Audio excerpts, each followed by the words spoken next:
Salut à toutes et tous, bienvenue sur The Max Rebo Collection pour un nouvel épisode de l'actualité des figurines qui sera consacré Le monde de Monday. Voilà, au Mondo Monday. Et on commence tout de suite avec les rétro-collections et la wave consacrée à la série du Mandalorian. On y retrouve la mercenaire Cara Dune, le chef de la guilde Greef Karga, et c'est les premiers à dégainer une figurine de ce personnage. On a aussi Quill, IG-11, Moff Gideon, The Child avec Lando et bien évidemment le Mandalorian. Il y aura également une figurine du Raymond Stormtrooper qui sortira avec encore un Monopoly. Oui, encore. Et on enchaîne maintenant avec les Black Series. Et pour cet event, il y a finalement assez peu d'actu du côté des Black Series. On se contentera d'une version deluxe de la figurine du Mandalorian Beskar, qui sera une exclusivité Target, vendue plus cher car foisonnant d'accessoires, notamment le Child et enfin son Lando, et le Mandalorian aura un casque amovible. Cette figurine est quand même une petite déception, ou plutôt une baffe dans la gueule des collectionneurs, car finalement tout a déjà été vendu à l'unité avant un Mando Beskar et The Child. C'est finalement un assemblage de figurines passées, avec une upgrade, et c'est assez frustrant. A ensuite été présenté un nouveau speederbike qui reprend la charte graphique de la série, à savoir le blanc dominant, et qui sera une exclusivité Amazon. Ce speederbike est plutôt réussi, il fourmille de nouveaux accessoires, notamment la fameuse sacoche qui contient The Child. Le Biker Scout a lui aussi bénéficié d'un repaint pour être raccord avec la charte graphique de la série et devient un Raymond Scout Trooper. Sympa. On délaisse l'univers de la série du Mandalorian pour le Galaxy Edge avec la figurine de Pyre qui va sortir en blister individuel.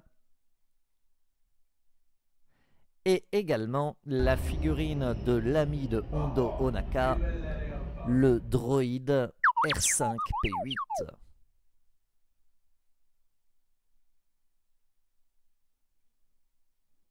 Dernière nouveauté annoncée tout récemment, la figurine Gaming Greats. Voilà.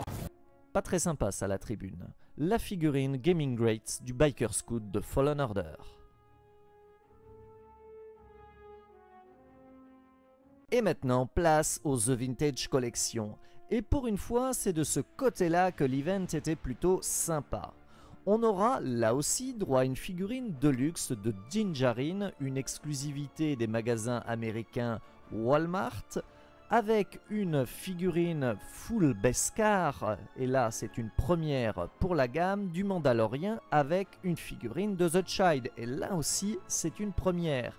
Il y aura aussi pas mal d'accessoires, dont le fameux Camtono et des plaques de Beskar. Donc c'est plutôt cool pour la gamme, vu que nous n'avions pas cette figurine.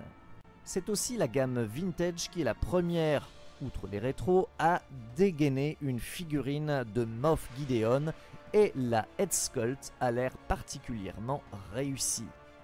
Il aura bien évidemment le Darksaber et un petit blaster.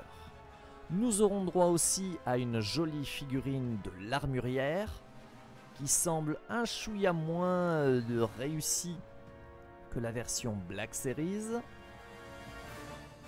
Et nous aurons droit aussi à une figurine de Boba Fett version du Retour du Jedi qui a l'air particulièrement détaillée.